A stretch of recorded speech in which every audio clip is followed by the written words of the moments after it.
Hey. It's all you, my friend. Good morning, everyone. Morning. I trust you're all having a great Thursday, great week as well.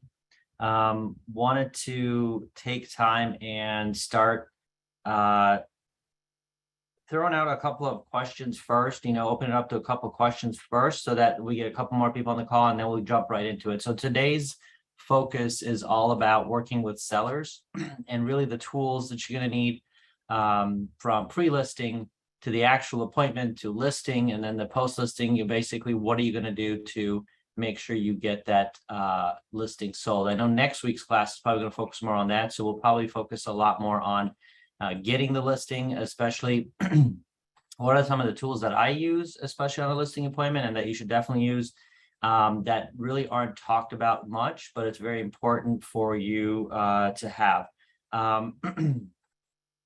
So I'm just going to jump into, I'm going to monitor the chat as well from time to time. So if you have any questions, go ahead and put that in there. I'm going to get started with talking about at the step we're going to talk about is that you've already got the listing appointment. So we're going to talk about that the listing appointment is already there. We're not talking about how you're generating listing. We're talking about already have the listing appointment. So one of the first things you want to make sure you have is a pre-listing package. The pre-listing package should be sent to the seller or sellers, depending on if there's multiple, and each one should receive their own in advance of the listing appointment. What I recommend is that your pre-listing package be a physical package as well as a digital or electronic package, which basically means like a PDF format or a PowerPoint format. If you have Google Slides, you can do it that way as well. That way, so you can download it and share it via email as a PDF, or you can share it if you use Google Slides. You can actually click on the share button and send that to them. What is your pre-listing package going to include? So, this is really going to be up to you, but the first thing I would include in your pre-listing package is a bio and resume of yourself and your team. And if you're a single agent, you have a team. Your team consists of your lender, your transaction coordinator. If you have someone that you door knock with, that could be a partner agent that you can put on there as part of your team. If you can use us, your insurance agent is part of your team. The person who you work with in title is part of your team. Those people are going to be involved at some point during the process, and therefore they're on your team. Doesn't necessarily mean they have to be on your payroll, but they're on your team. Inspection companies, your top 5 go-to vendors when it comes to repairs. So my top 5 for repairs are: number 1, you have to have a handy person, okay? Whether it's handyman, handywoman, you gotta have at least 1 or 2. That could be somebody who can make little fixes from, the doorknob is loose, the toilet is loose, have a little bit of a leaky sink, to someone who is a painter, somebody who does power washing, somebody who takes care of the lawn, because a lot of times, especially if a property is vacant and it's going to stay on the market for longer than what we've been used to, you want to make sure that that lawn is taken care of weekly so that it has great curb appeal. And then the other couple things I would add on to your team or your top 5 vendors is plumber, roofer, electrician. Those are some of the things that come up most often. HVAC. If you're up north, you probably have HVAC also taking care of the furnace as well. So that's one of the things I would tell you is what goes in the pre-listing packet. Those are some of the items that go into that pre-listing packet. The other thing that you want to have in your pre-listing packet is what are your expectations of the sellers when you meet them. So I'm going to share my screen. This is a great material that George has prepared. So just give me 1 second. Let me see if I can go in here. I believe I can share my screen. All right, perfect. If you guys just, 1 or 2 people, give me a thumbs up if you could see my screen on there. Perfect. All right. So this packet here is actually in the chat. I know George already put it in there. This is what George uses. So prior to the meeting, he says, please take a moment and complete the attached paperwork. So right here, it says, what do you love most about the home community? Home improvements you've made since owning the home. These are very important because when you're at the listing appointment, the majority of your attention, focus, and time, if I were to give it a percentage, I would say probably 75 to 80% should be on building rapport and talking about the pricing and marketing of their property. You want to assume that that listing is yours. So we're talking about pricing and marketing. So if you have all of these material or all of these questions asked up front, you can always have that sent to you prior to the listing appointment so you could review it in detail and find out what are going to be some hot points or information to ask. For example, I will always ask if a home is more than 5 years old, so it was built prior to 2018. Now we're almost in 2023. So if the home was built prior to 2018, I will always ask, how old is your roof? Is it the original roof? How old is the air conditioning and furnace, HVAC? Is it the original? Appliances, including the water heater. I would also ask what appliances are they going to leave? Are they taking anything such as washer, dryer? If they have extra refrigerators in the garage or in the basement, are they going to leave those or are they going to take those? All those things are important things you should ask in your pre-listing packet, because those are things that you can already know about and have up front. So when you get to the listing appointment, you're talking about pricing, we're talking about marketing the property. Okay. Some other things here, you give them a breakdown of what to expect, what's going to happen in the process. The second thing that I would also make sure you include is what happens during the process of once we get an offer negotiated, and inspection periods. Have a small blimp about inspection period, financing contingency. What happens if it's a cash? What happens if the deal unravels? What happens if that's not the right buyer for you, right? So those are some of the things that we put in there, because these are thoughts and questions that sellers have, and we want to make sure that we address those. So in the pre-listing packet, those are some of the things you want to put in. This is a great tool to just go ahead and use. If you want to edit this, you can download it, put it, it's a Word document. You can go ahead and edit some of these things to include or exclude what really potentially has for you guys. The other thing that you want to include in your pre-listing packet is you also want to include anything that you guys have that is your value proposition. For example, we have, when we send out, we have a menu of services, and the menu of services will show what % commissions we charge and what that includes, so that they already know what the commissions are when they get it, because oftentimes most agents, they wait on the commission talk all the way to the end during the listing presentation. I feel like you need to put that up front, get it out in the open right away. And that way that's brought up to the surface right away before you even meet them for the listing presentation. So I'm going to come back here real quick. And any questions on the pre-listing packet? I didn't see anyone have their hand up. I didn't see anything in the chat so far. Ruth asked, where can you get it? Tiffany has put it in the chat. If you want to download that workbook, it's right there in the chat. Come back here. Okay. Some of the other things that you want to do is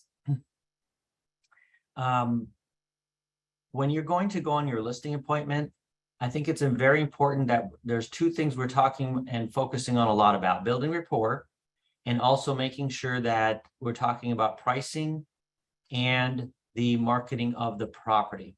Okay, so I'm going to share my screen again. Here is some resources that you guys can use to prepare for that listing appointment. So you have your PowerPoint. I'm going to show this PowerPoint real quick. This is part of the packet that Tiffany and George have.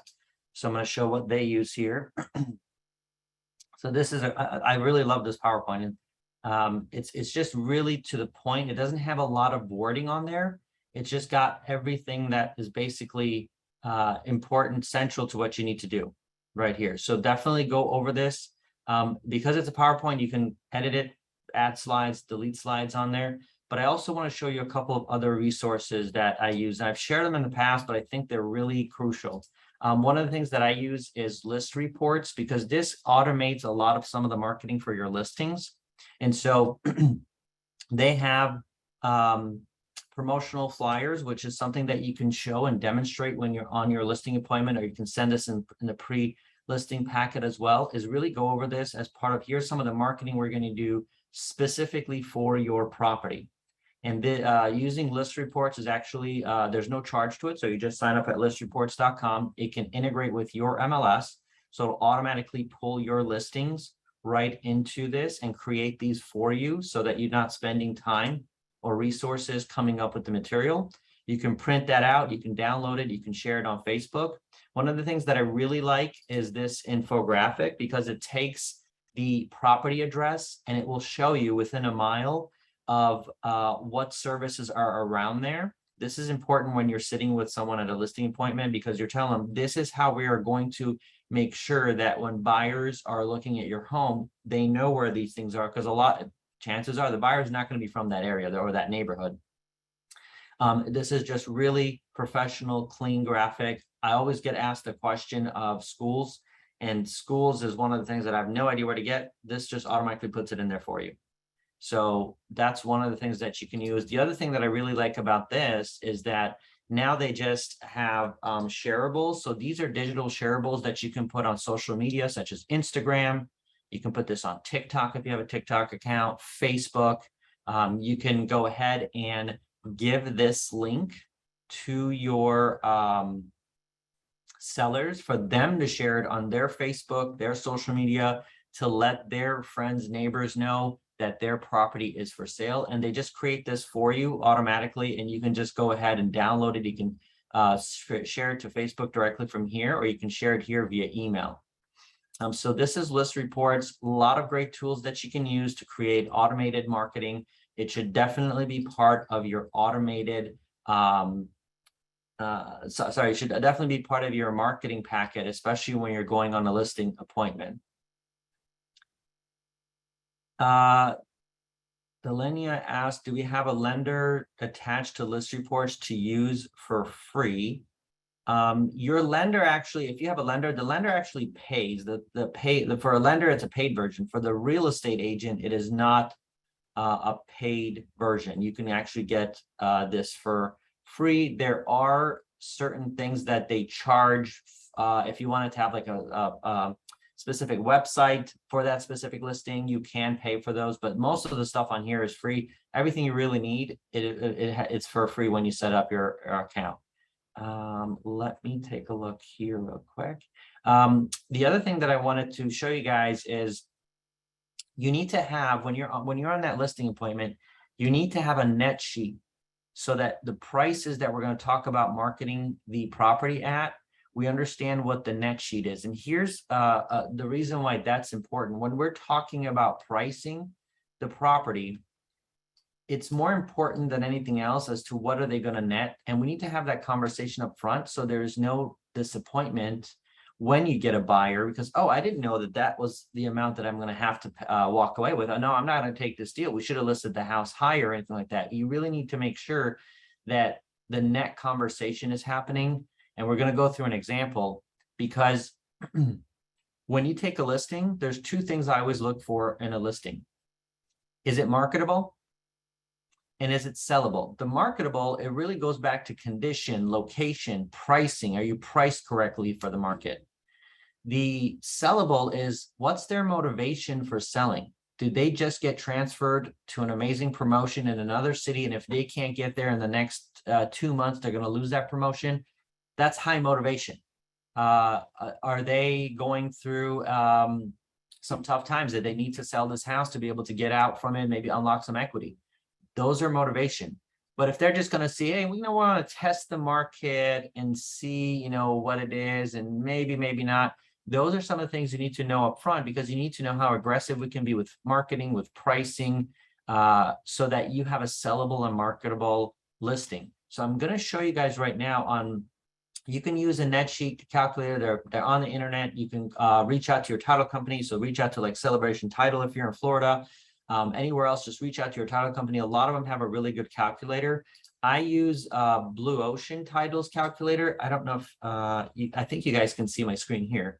Blue Ocean Title has a really good calculator that I like to use. You can set it up. Okay, I'm going to show you guys that in 1 second. Marketable points, it goes to condition, location. Also marketable goes to the desirability of that type of property. So for example, if you have a property that's in a not so desirable location, or it's basically a gut renovation, it was from the 1970s, although some people like that design, it's not what today's finishes and standards are, that's marketable. Condition, location, and also the desirability of that type of property.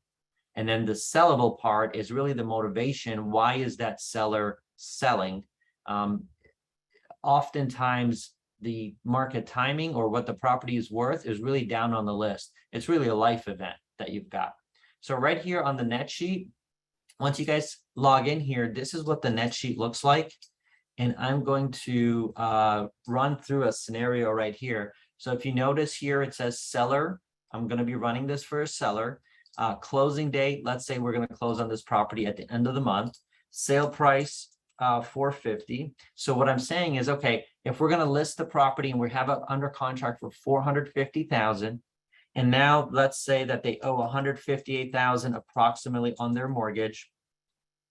I'm going to select all other counties. This is right now set up for the state of Florida.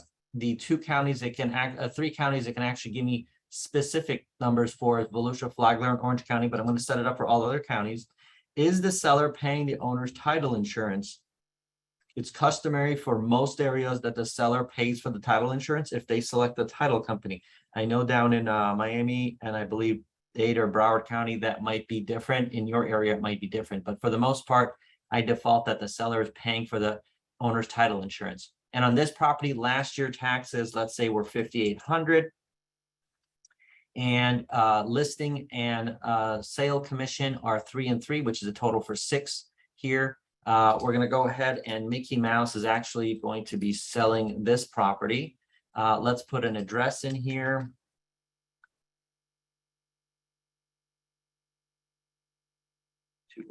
Okay.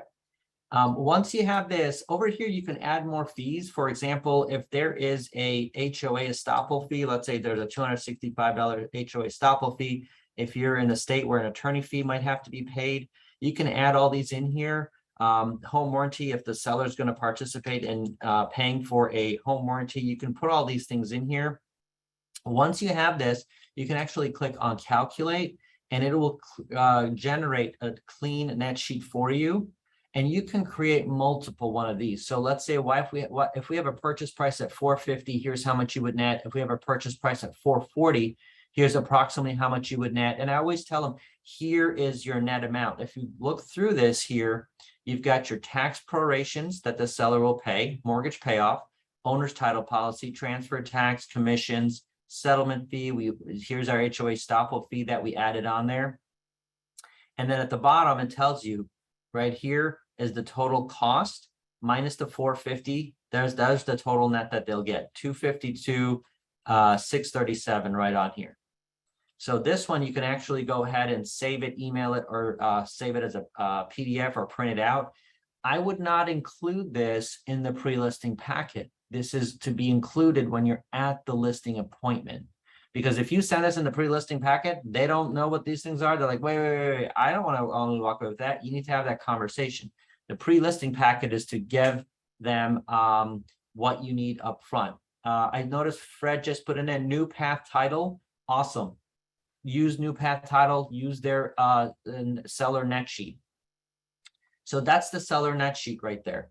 That is very important because I know a lot of agents are very excited to be at the listing appointment, but at the listing appointment, we need to demonstrate our value and knowledge. This right here is going to set you apart because I can probably, to a certain extent, guarantee is that your other agents, when they're going to meet with the sellers, they're not having a conversation based on this.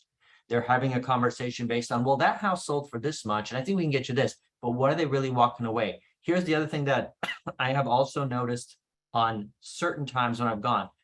If someone has solar panels or they have a second lien on their home that they're not aware of, that's going to affect their net because those things need to be paid off at closing. You need to have that conversation. Is there anything else, Mr. or Mrs. Seller, that you would need to pay off when this house sells? Oh, yeah, we actually had added a generator to our house, which there's a balance of $7,800 still owed, but there is a lien on the house on that. Those things you need to include that under miscellaneous. Emmanuel, is it better to have your title company provide this for your client or do it yourself? The way the numbers are coming from your title and not you. Yes, I tell them this is an estimate. You can always have your title company do it. This is going to give them a ballpark. I always tell them this is an estimate. This is not what the final is, but I want to give you a ballpark of what your net proceeds will be. And I tend to always overestimate this. For example, I add an attorney fee in there. If you're in the state of Florida, chances are you're not using an attorney. Other states like Illinois, you are using an attorney. I always add this home warranty. I always assume that the seller will offer the buyer a home warranty, but that way you can kind of pad that into this estimate. But I'm really wanting to tell them that this is what we're walking away with. If they're happy with that 252, oh, that's actually more than what we thought we would do. Wonderful. Now let's talk about how we're going to market your property, because now the conversation of pricing is a lot more relatable than just saying, okay, this is what they got, because in their mind, sellers want certainty. And if you provide this, you're providing them with certainty. Emmanuel, if your title company does that, awesome. Have them do it, get an exact number in there. I just have it as a ballpark because depending on also when it actually closes, it makes a difference because your prorations will change. Any questions so far on the seller net sheet?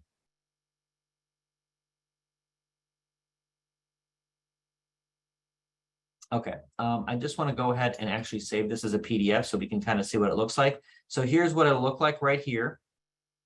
You can actually print this out, take this with you to the listing appointment, and I leave it with the sellers so that they can review it as well. Also, keep in mind that when you have this at the listing appointment, they're not going to remember these numbers. They may not even have this report. So anytime you get an offer for the property, I always would include a seller net sheet with that offer. For example, let's say you're in multiple offer situation and the properties come back and it says, okay, we have 460, we have 468. I would include a net sheet for each of those so they could see exactly what the bottom line would be. Sometimes if the seller is needing to give seller concessions, you could include that in there under miscellaneous charges versus a buyer offer that may not have seller concessions, but might be a lower offer. So these things I would include in your listing presentation when you're going. I would not send this one with the pre-listing packet. All right. The other thing that I would definitely make sure you have at the listing appointment is you need to have the comps. You need to have home value. We use home value estimate tool from House Canary. Property address, when you're going in there, it gives you a good basically starting point of what the property would be. We can supply this for you guys. Just give us the full address. Here's what the report would look like. This is a great tool to also have at the listing appointment. I don't send this out prior to, because this is talking about pricing, and pricing should be a face-to-face, in-person event. Everything else should be sent prior to. So here we go right here. This is what the report's going to show. We've got some comps. And then if I'm going to have comps that I'm going to print out from the MLS, I will print those MLS comps out and take them with me to the listing appointment. And that's what we're going to talk about on the listing appointment. I'm going to stop the share real quick and come back here. Any questions so far that someone has?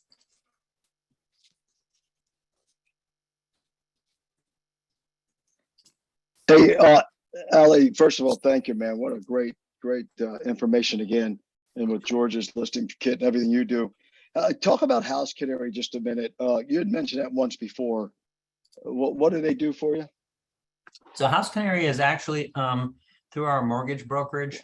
This is the tool that we use when we submit a loan file. House Canary goes ahead and we get the value for the property, because this is what the senior underwriter will look like at on the first file to see, hey, do we need to order a full appraisal? Can we use this as potentially to waive the appraisal? And this allows for the lender to have a very conservative number of what this property could be worth. I recommend agents use this because this is available for us to be able to supply to agents, because it does a couple of things. Number one, it's speed, right? We can quickly get a range of value and a potential home value estimate, right? I call it the quick and dirty, right? Just real quick. Secondly, it's going to give you these, let me open this report up real quick. It's going to give you the comps they used to arrive at this value. So if you're not familiar with an area, if you're going into a listing that you couldn't find comps for, it's going to tell you right here, these are the 10 comps that they used. And here it tells you similarity. Let me go ahead and actually zoom in a little bit on this. I think you guys be able to see this a little better. So if you take a look down here, here's all the comps that they're using, right? And it's showing you, like right here, this is basically right down the street from this address. Here's the address, 2923. This is 2908. So literally right down the street. It was sold for $830. It's giving a current value of $850. So it says it's extremely high similarity, which means the year build, square footage, everything else is very similar to that, and it's literally down the street. So most appraisers always look at 1/8 of a mile or less for the most accurate. So this gives you a great starting point. So you don't have to, spend a lot of time on the MLS trying to find comps. You just go ahead and look down at this list and say, okay, let me look at the MLS, and now I can see pictures on this. Which one of these had a pool? Let me look at the interior condition. Let me read the write-up, all of those things. So this right here is available. We can provide you guys with this report on almost most properties. There's some properties that it can't do a value for, like duplexes. Condos sometimes is a little difficult because it can't find comps for it. But if it's a single family home, 99.9% of the time, we can give you a full report. Now, the rest of this stuff, it's going to be, just what I call the details. But this first page is what you really want to focus on. And again, it provides certainty. So when you're having that conversation with the seller, notice that it gives you an exact value here, but it also shows a range. So if you're with a seller and they say, hey, we just had a complete, HGTV remodel of our kitchen, you can go towards the higher end of this range versus, yeah, this house has not been updated for the past 15 years. So now we might be more towards the lower end of the range. And then we look at the comps. So this allows you to have kind of just a speed instead of having you waste your time. Get the speed ready to go, and then use this as part of your other comps that you're taking to talk about pricing. Does that make sense, Fred?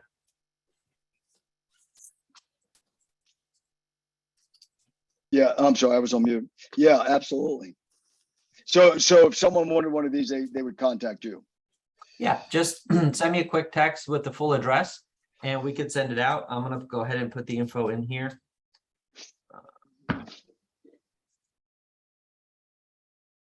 And this is available in all states except South Dakota. So I don't know if we have anybody on the list from South Dakota, but if you're from South Dakota, I'm sorry. We actually have one. Jessica has one.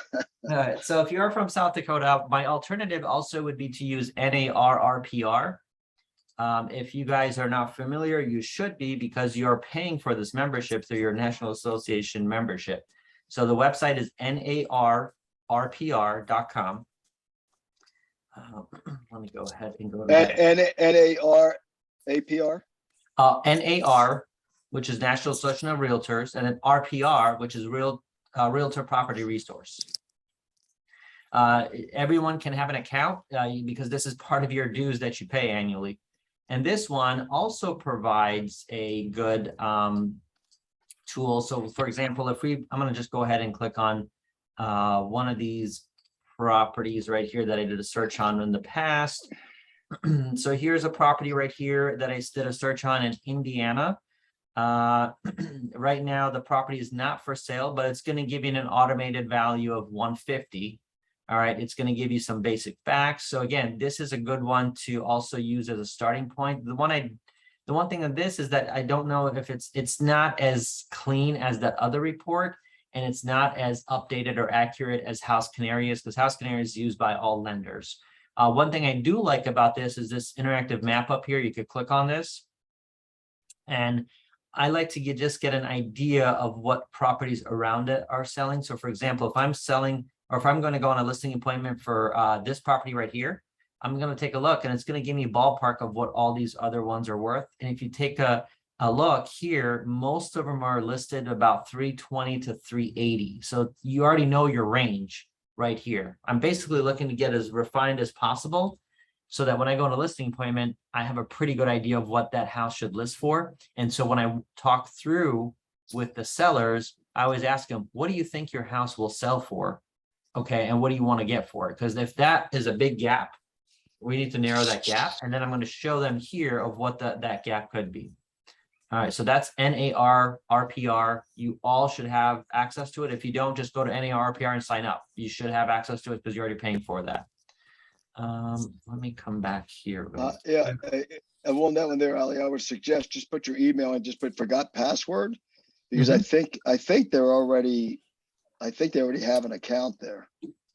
Yes, a lot of times your NRDS number, your NERDS number, you can, if you can't set up an account, you can always set it up with that, but you have that in there, and it creates good reports. I just think, it's another point of reference for you to have. So when you're going on an appointment, obviously the best marketing and pricing is to have comps from the MLS that are very similar, that have sold within a short time frame of the property that you're looking at, because that's really how an appraisal is going to look too, is they're going to look at all the comps, most recent comps that are as similar to the property that you're going on as well.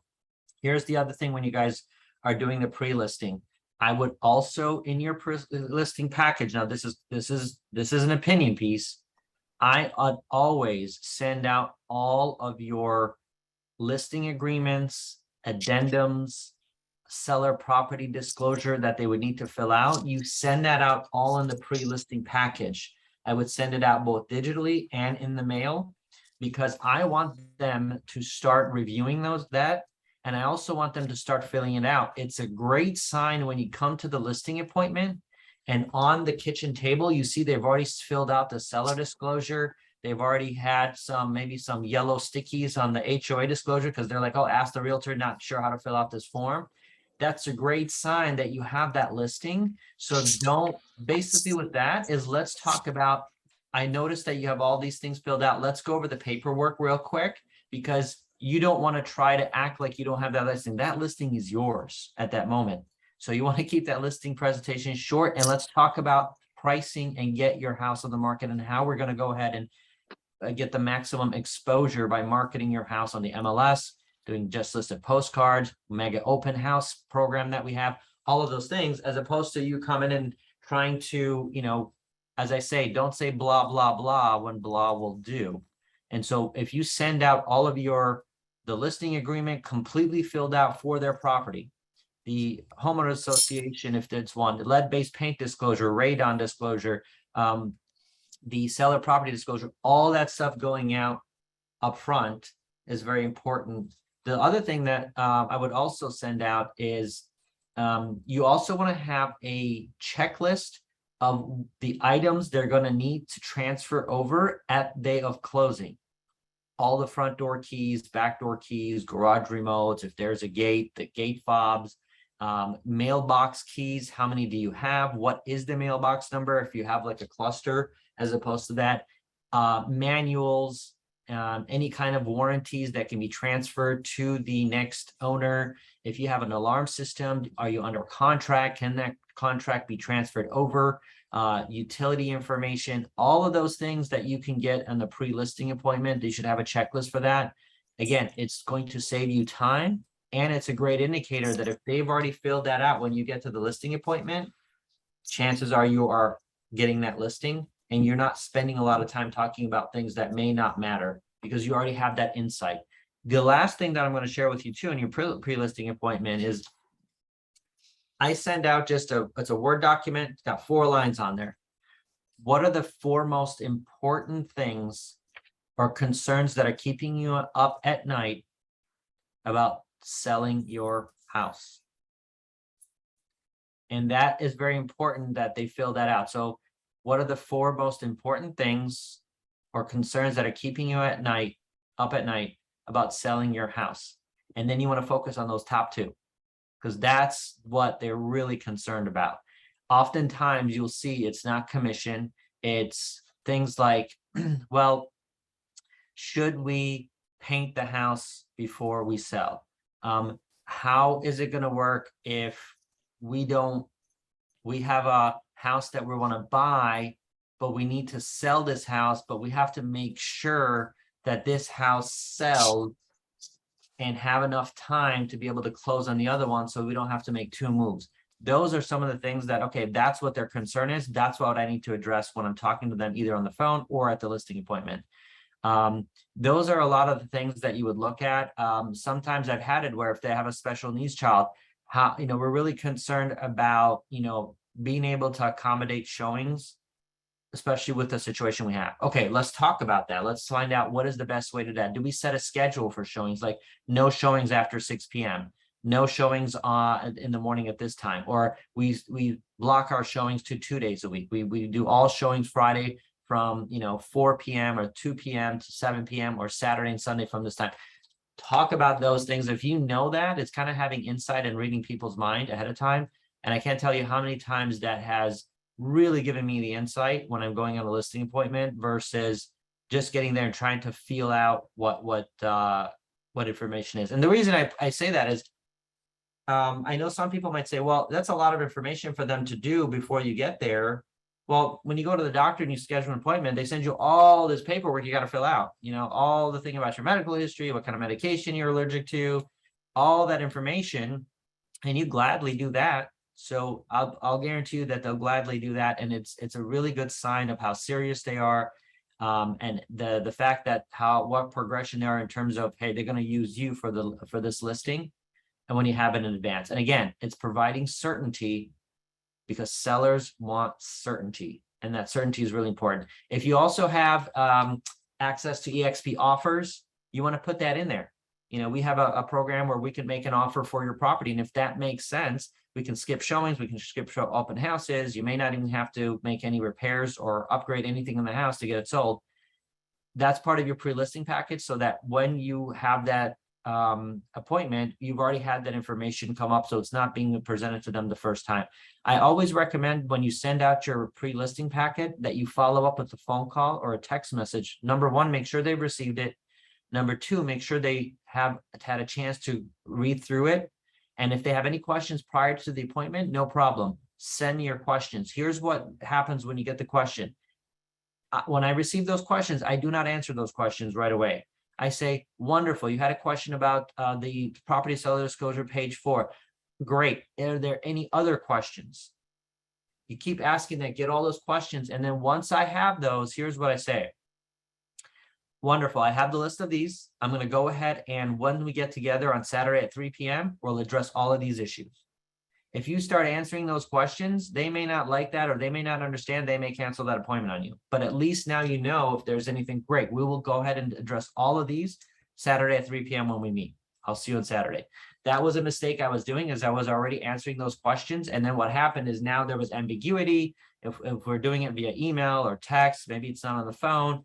And then all of a sudden we're like, you know what, I have to have my wife or husband actually understand this too. And it's like, wait, I could have been presenting all of that at one time at the actual listing appointment in person. And a lot of times I answer a question on the phone or via email, but that doesn't sink in. It doesn't sink in as well as I am actually in person at the kitchen table, face to face. And it's like, oh yeah, that makes sense. I understand that. Great, we'll do it this way. So I want to open it up to questions right now. I know this in the chat, Joe, I also just put the Series 5 working with seller collateral in there, and there's a lot in there, so we can't go over it all in this call, but I want to open it up to questions that you have about pre-listing packet, about the actual listing, maybe even objection handlers for your listing.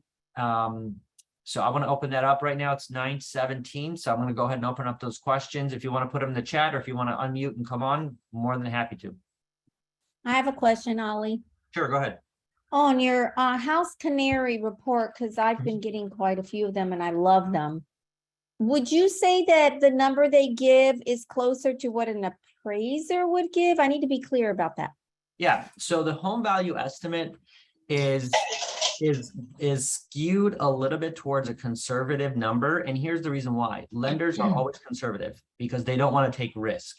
So that report, I'm actually going to share my screen and talk really quickly about a couple of features that it has. Real quick right here. All right, this report right here, it's going to give you a confidence level, and the confidence level is there because a senior underwriter is sitting in an office up in Michigan. They're not going to know about the house in Texas or anything. They don't know the neighborhood. They don't know anything about that. What they really need to know is, okay, this is the price. Well, how confident am I that this range is pretty accurate? Right up here, it's going to give you the confidence level. The confidence level you want is high confidence.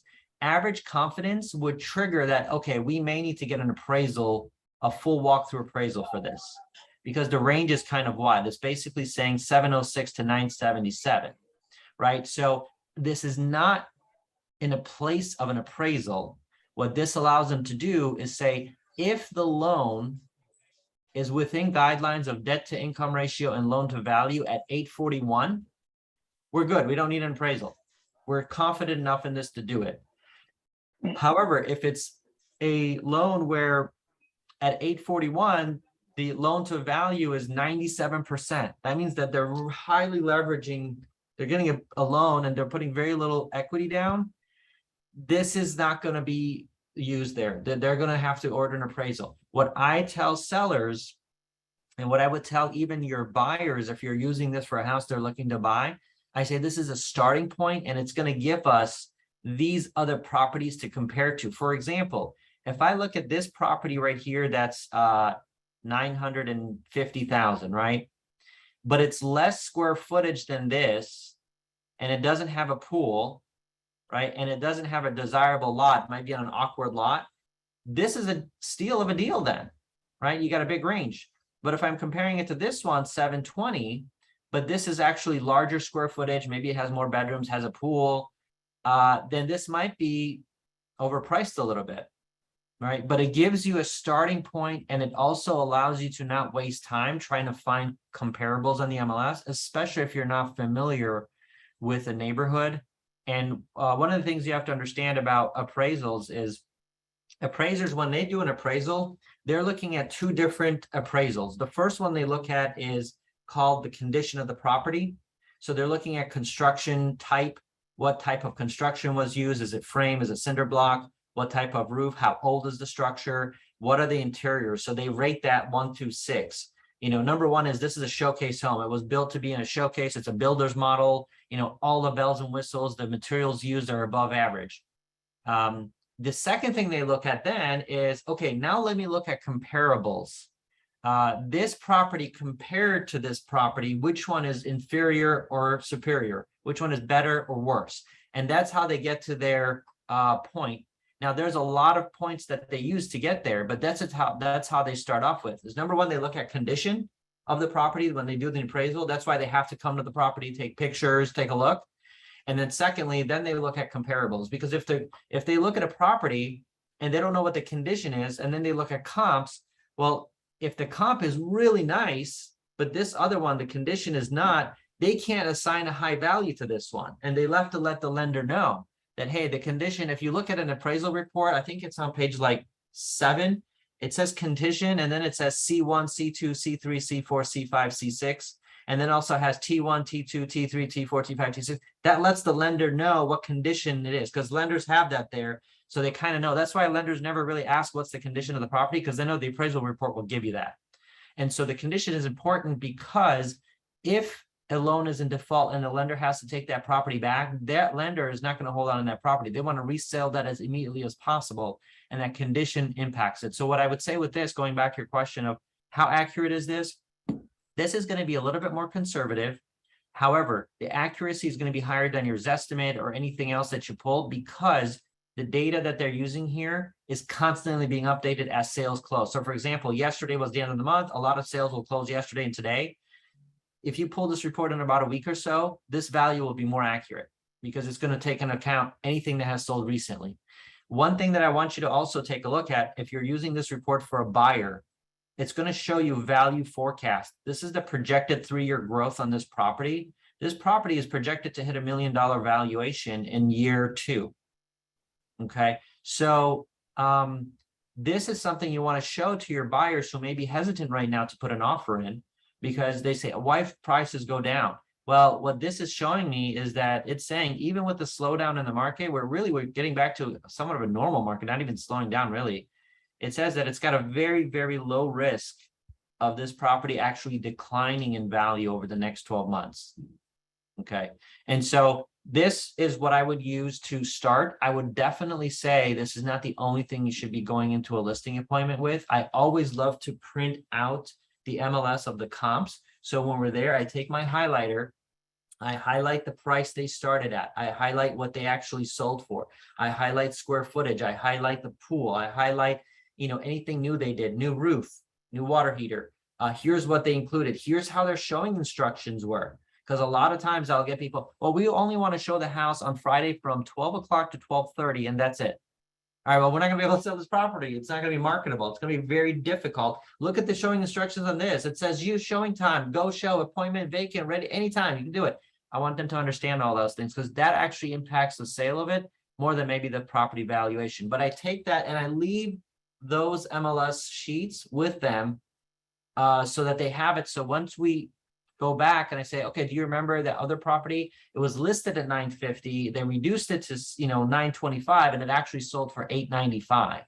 So they can see that progression, and they have that sheet with them, because I'll guarantee you, especially if it's husband and wife, after you leave, even though you got the listing agreement signed, they're going to review all that stuff again. Okay. Because they just feel more comfortable doing that on their own. Does that answer your question?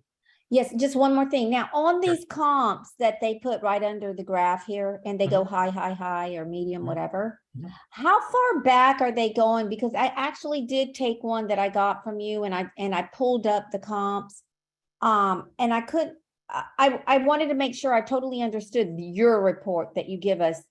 How far back are they going? 6 months or more? So they go as far back as 18 months if there is no property. So they start from now, and then they look past 30 days. Then they look past 60 days. It's basically to try to fill in this top 10, right? So it doesn't tell you how back those are, because it doesn't have enough room to display that information. But if you put into the MLS and put in one of these addresses, you can go ahead and see, when did this sell? When was it listed on the market? Maybe it expired.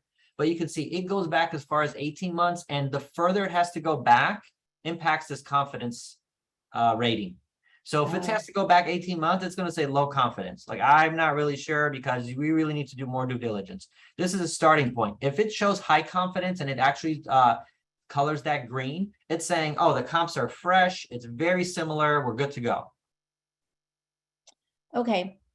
Because, the market, back in January is not the same as the market today. So I got confused, to be honest, when I was trying to do my comps, because they put your report put comps in there that I did not do when I did my regular, Mhm. because I didn't want to go back to January of this year because they were inflated. So it confused me. I'll be honest, it did. Yeah, so here's what I would also say. Right now, the environment we're in, we're slowing down a little bit. And what I would say is you print out comps from January, February, March, or even as early as maybe as June.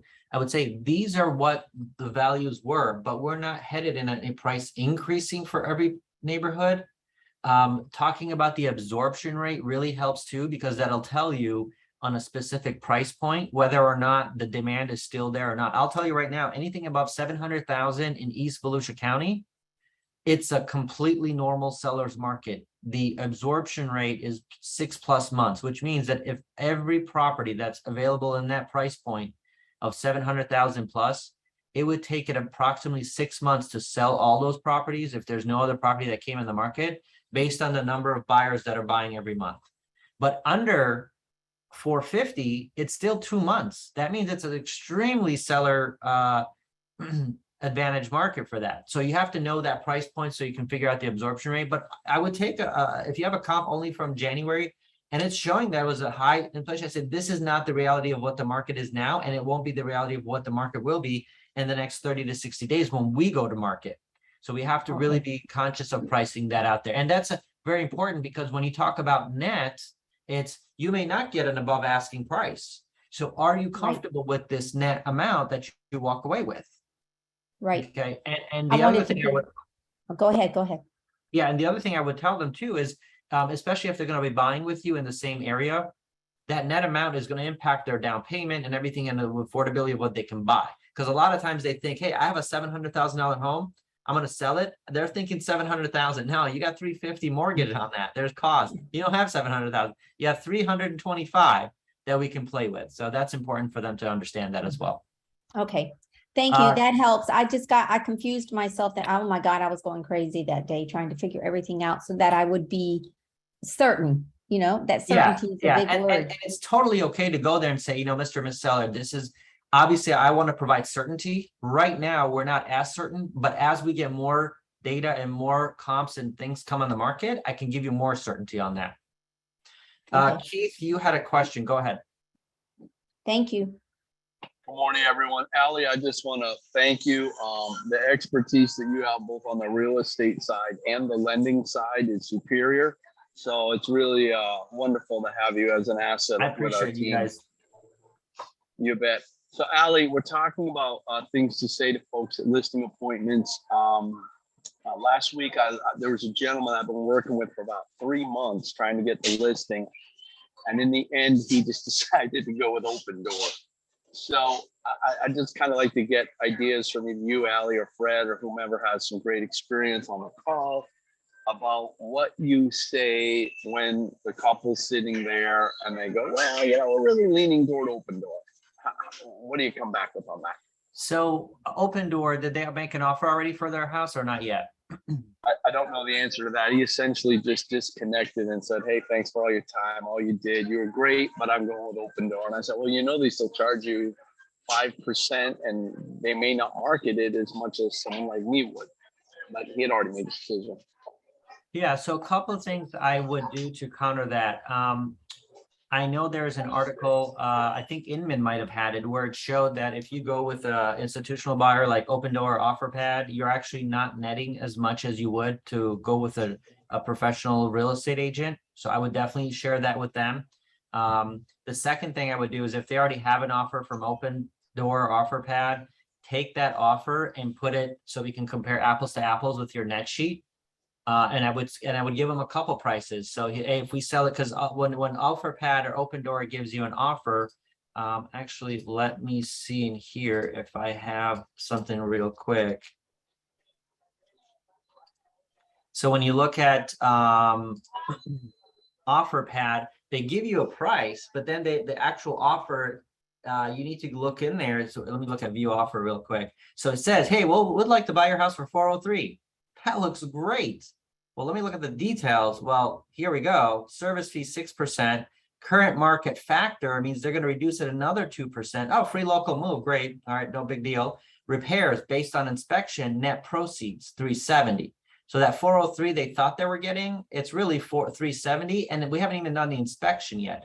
And I know that both Open Door and OfferPad are notorious for coming back after an inspection with a ton of credits. Hey, you have to redo the carpet. Hey, we have to redo paint. Hey, we have to redo appliances.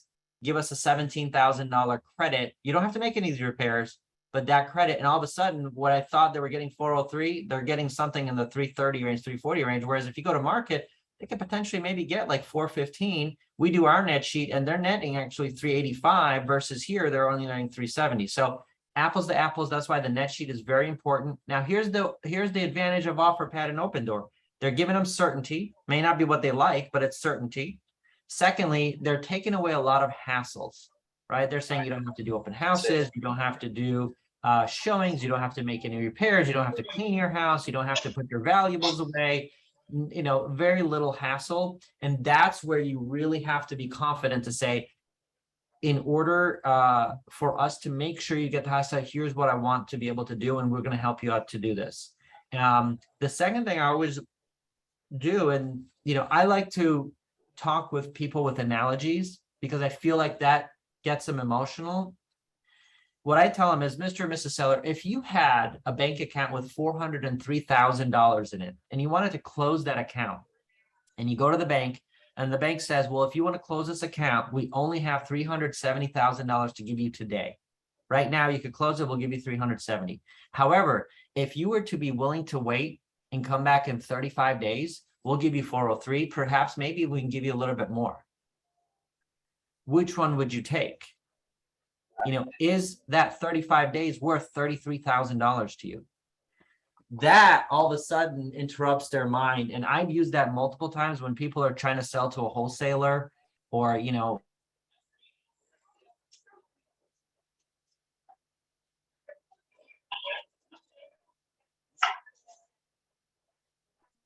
I think Allie froze up.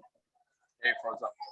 Yeah, Keith, while he comes back, one of the things you notice how Allie's so quick with information, right? That's the business we're in.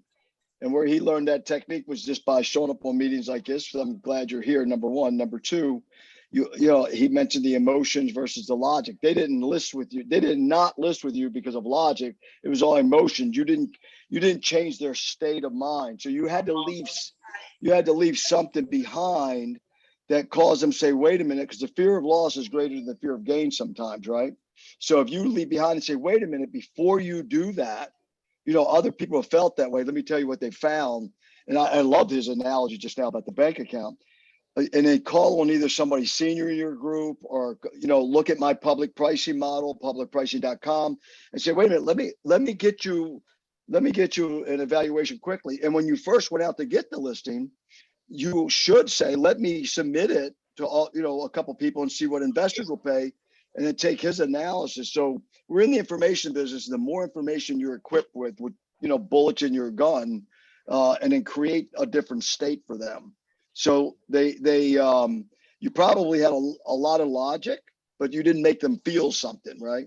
So, and the way you could always leave room for that, when in competition years ago, when I would go out with agents and I knew we were in competition, I would ask them for a personal promise, saying, hey, listen, if you're not going to choose me, if you feel like I'm not the reason, I mean, the one that you want to choose, would you do me a favor and call me first? Because there's got to be something I've missed, because I've got this international company. We've got all this international power. I've got other partners and that kind of thing. So always leave the door open, right? Because they were able to close that door on you. And if you would ask them for a personal promise, they wouldn't. And that changes their state of mind. And analogies are it, because that gets them into the emotions. And Allie, that was powerful. I love that analogy. That was great with the bank account. Sorry, guys. I just lost internet connection real quick and it kicked me off. So I'm back. Fred, you had a question. Well, yeah, no, we were just talking to Keith while you were gone about your analogy was fantastic with the bank account. I love that. And then the other thing I was talking about is, you know, my public pricing model, you know, always throw something out there that's a zinger that calls them to put their decision off, right? And create a different state for them. But that was a great analogy. I loved it. And Yeah. I just want, Go ahead. One last thing that I always do too is I ask them, Mr. how long would it take for you guys to earn an additional $33,000 tax free? And when that put into perspective, that's like, oh my God, we're only making X amount per month tax free. Yeah, That would take me another, 17 months to do that. yeah. What I was going to bring up, Ali, while people are still on the call, guys, Ali has a mortgage company. He's an EXP agent. He gives.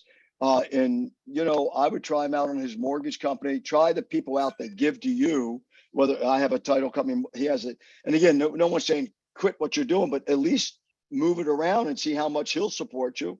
All the stuff he's doing for us, the stuff that I do for agents and marketing, blah blah blah. But pay attention at these agents, all of us that are giving, if there's a way to give back. And this information is powerful. I have a mortgage guy I like in my area, but again today, and I don't do deals hardly at all because I'm running the team, but Allie's going to get a shot at my next mortgage when I have one. So yeah, what I would always also encourage, Fred, is have a couple lenders, because we don't offer the same programs. We may not have a loan that we can do, but another lender can do. I mean, we refer to different lenders when we have a product that can't fit, or maybe our rate can't match what they're looking for. So always have that. Plus, I always tell people, our goal, our vision is to help all of our realtor partners grow their business. And more importantly, grow their business profitably, because there's no reason to do business if you're not going to make a profit. You're better off just going to the beach, having a mojito, right? So I always tell people, we not only help you on the lending side, but we're going to help you to grow your business. Whether that's just providing you with some scripts, whether it's providing you with objection handlers, whether it's providing you with the home value estimate report, whether it's showing you how to use KV Core, like setting up market reports, property alerts. All those things are important. If you don't have right now, the number one way, in my opinion, for you to get future listings is you need to have a database that you nurture like it's a newborn baby. You pay attention to that every minute, every day. You're feeding it. You're not letting it starve. You're not neglecting it, and you're adding to it. That is by far the easiest and most effective listing appointments you'll have. Far better than for sale by owners, expireds, online leads, even agent referrals. And that's the one thing that I wish, if I went back 8 years ago, that I built my database from day one the way I'm planning on building it now. Because that by far is the easiest way for you to have listing appointments, and those listing appointments converting to actual listing agreements that you get online. And they're going to listen to you. They're going to listen to you because they trust you. They know you.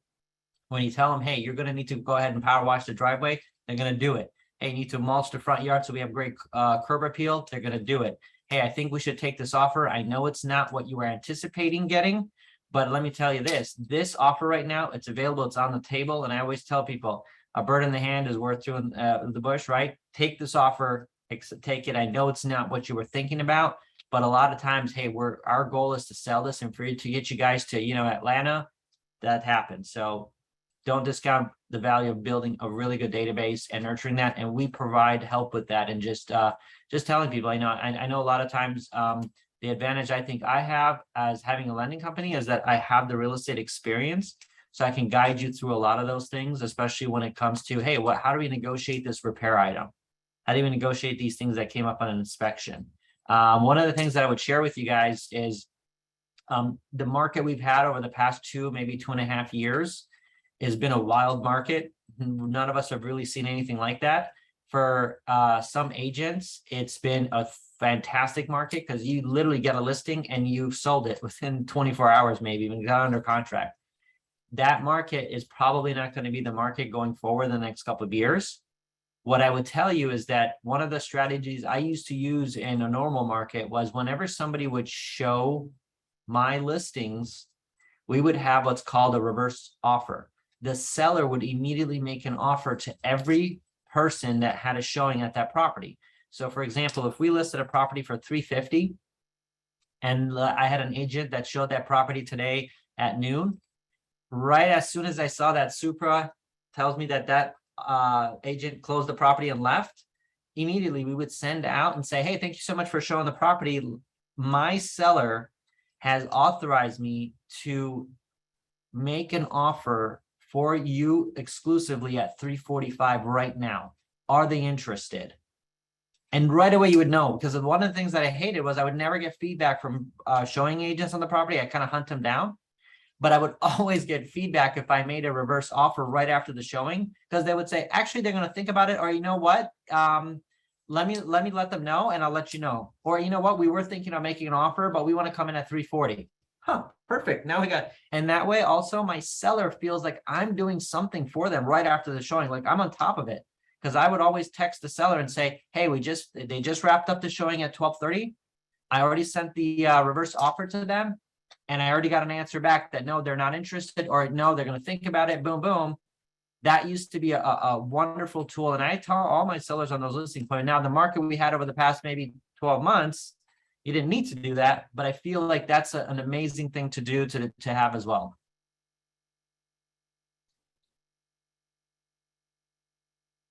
Questions, anything else? I'm still on the call. If you guys have any questions or comments, feedback, clarification. Let's see. I might be concerned that we're offering something only a specific buyer. Yes, here's why. I have the seller's permission to do that. The seller is providing a incentive to that buyer. Totally okay. Man, that's golden. I've never heard of that before. I'm gonna definitely Oh, implement that in Yeah, my reverse business. offer. Because the one thing that frustrated me the most was because, you know, I would have like 12 listings, right? You get these showings from showing time. So you would see when the buyer agent goes in and when they leave, because showing the super electronic lockbox tells you when they leave. And then I would immediately follow up with a text or an email and say, hey, can you provide me from showing feedback so I can let the seller know? Because one of the things that I would tell sellers is, hey, I want to provide you with raw feedback, right? Whether it's good or bad, I just want you to have feedback. And I would also tell them that no feedback is feedback, which means they're telling you they're not interested, right? So if I reach out 2 or 3 times, I don't get any feedback, they're probably not interested. So then I thought, okay, well, that doesn't really fly with me, because why, if I was a seller, I would feel like maybe my agent isn't really working hard enough to get feedback. So I thought, why don't I tell sellers, why don't we make an offer? Like, let's us make an offer. I get that at car dealerships, right? You go test drive a car. You're like, I don't know. Think about it. As soon as you're leaving, the sales manager or finance manager, somebody's calling you. Hey, what if we could get you in that car for, 23.7? Would that be, could I earn your business today? I'm like, why am I not doing that with homes? I'm just selling a much more expensive product, right? So I talk to sellers. We have something called the reverse offer. Every buyer that sees your house, you should send a reverse offer. Here's the beauty. You're going to take 345 anyway. Why not just accelerate that process? And chances are we got nothing to lose, because if they say no, we're right back to where we're at anyway. So instead of just asking for feedback, now is actually asking for, hey, my seller has authorized me to have your buyer at 345. If it's something we can negotiate, let's do it. If 345 works, let's do it. I actually had 3 times where when we came back with our offer, which is usually 5,000 below the list price, they accepted the offer. I was like, okay, great. Now, I do tell sellers, here's the only downside. If they were going to offer full price, we may have just left a little bit of money on the table. But hey, at least it sells the property, and they're like, I'm not worried about that. Don't worry. Because I was going to agree to 345 anyway. And that's why the net conversation is important, because I know at 345, they're going to walk away with exactly what they want, or even more on the net. We're totally okay with that. Does it work for every listing? No. Some sellers say, no, I'm not interested. But I say, this is a great tool because people will reply. And instead of just giving you feedback, we go right to the point of, hey, they're offering you this, take it. That's fantastic. That's fantastic. Yeah, it's called a reverse offer, right? Every buyer every agent that shows it, send it to the agent. Hey, they're willing to take 345 just for your buyer. Take it. Yeah, I'm always talking about being proactive versus reactive, right? And most of us are reactive when the house not selling. Then we go back out when the seller starts reducing it. But that's totally proactive. That's fantastic. Yeah. Any other questions that you guys have? Okay, Ruth had a question.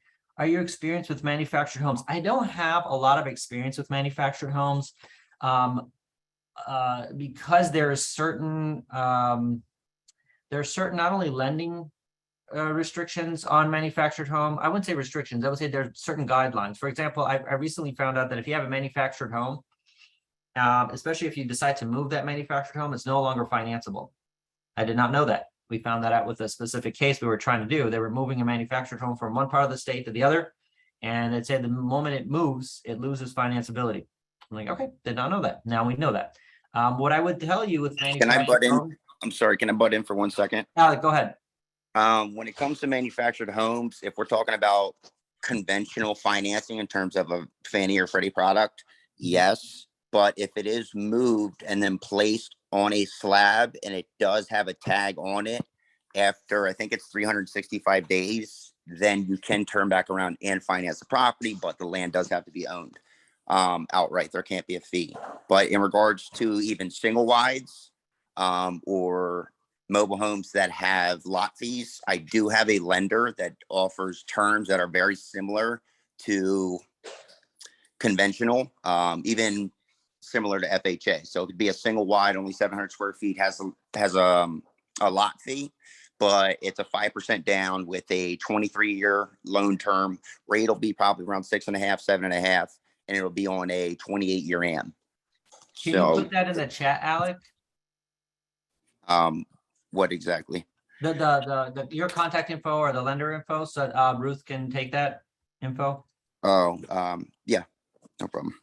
or just I put have a your lot of, phone number in there and. Ruth- Another addition I wanted to add about manufactured homes, which I experience out here on the Eastern Shore of Virginia, is that while it's okay to move it within that 365 days, it needs to be transferred to real estate, because if it still has that tag number, it's considered personal property. So and sometimes it takes a while for the county to get that paperwork together, because I've had an issue where my buyer was interested in getting a manufactured home and he couldn't purchase it because the seller at the time was in the middle of the transitioning the property to real estate property. And so in our county here was a year back. So we have to essentially wait another year before he can actually purchase the property, if or somebody has to come with cash to purchase it. Because no lender out here was willing to loan my client the money to purchase the home, because we still had to wait another year for it to be considered real estate. Got it. Yeah, I don't have a lot of experience with manufactured homes, so I definitely say if you guys have a go-to lender or someone that can give you those guidance, absolutely. Other questions that you guys had? I have another question. Go ahead, Ruth. I know you have spoken of this, but I was in and out of calls, so I'm just gonna double check. Sure. Go ahead. Give me 1 second. Aw, hello. Yeah, it's the baby. So I know you were doing like a list of things of what you should know when you're in a listing presentation. Mhm. And one of the questions, do you have like an actual paper to discuss with the seller, like the AC, the roof, the et cetera, like all the stuff that are like big ticket items in the houses? Do you have a list available, or a paper that you use to reference all of those questions? Because when I'm in a listing, I know those are like very important, but I do forget one or two. So I don't know if you have something already written. Yes, so give me 1 second. I'm actually going to tell you what the best place to get that. Let's take a look something real quick. Hey, Ali, while you're doing that, I noticed Ruth also said in Florida, we cannot sell anything with tires. Well, if they own the land, you can sell the land, right? And you just do the contract as the land, and you can make whatever's on there. Let's say if they were leaving a shed or something, same thing. You just say, there's no value, but we're selling the land for this price. So that's a way around that, but they must own the land. Gotcha. Let me do something real quick. Ruth, can you see my screen? I'm just gonna assume you guys can see the screen. So here's what I would start with. Your state should have a property disclosure, seller property disclosure. So this is the one that we send to our sellers.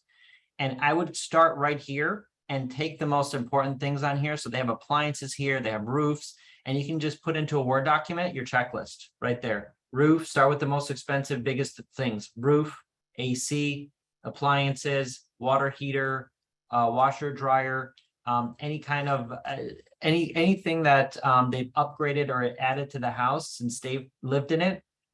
Even as little as, they added a Ring doorbell, they added a electronic keypad, all those things I want to be able to have in there. If they have an alarm system, that's another thing that I check, because you have to make sure that they're not leasing any equipment, water softener, whether it's owned or leased, all those things are important to know. Solar panels is becoming kind of an issue as well, especially when it comes to lending. A lot of times, if you owe money on a solar panel and that lien is on your house, that lien needs to be paid off at closing. And then, are you taking those solar panels with you, or are you leaving those solar panels? Those are very important things to also consider. But the checklist that I would use just should be very simple things: the roof, AC, appliances. If you have a water softener, and all we got that same thing just right from here. You can take a look here. It says plumbing, hot tubs, roof, sinkhole. Obviously, if you're in Florida, sinkholes is something you have to talk about. But the other thing that I always ask them too is, did you have trouble renewing your homeowner's insurance this year?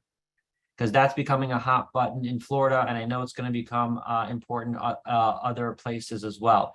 But this is what I would use right here when you're going to the listing appointment, and send this out in your pre-listing packet so that they already have this and they're reviewing this and they're filling this out before you get there. In fact, I would always tell them, the seller disclosure, please answer every single one of those questions. Don't leave any of them blank. And if you don't know one or doesn't apply to you, just check mark the don't know. It's better that we disclose, and it protects you down the road if anything were to happen and we did not disclose it. Even if it's something that's bad, you want to disclose it, because now it's out there.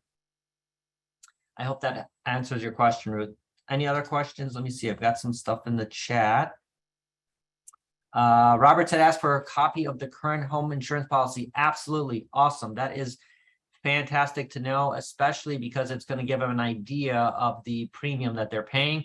So you can actually share that with buyers potentially. Always get the permission to share the premium amounts with buyers if you're going to put that in there. The other thing that I would encourage you guys to do, this is more of a after the listing, is put as many of disclosures and information under the documents section of the MLS as possible, so that buyers agents have as much information that they can access automatically in there. Because a lot of times, if you're a very good buyer's agent, you want to do as much due diligence on properties you're showing as possible.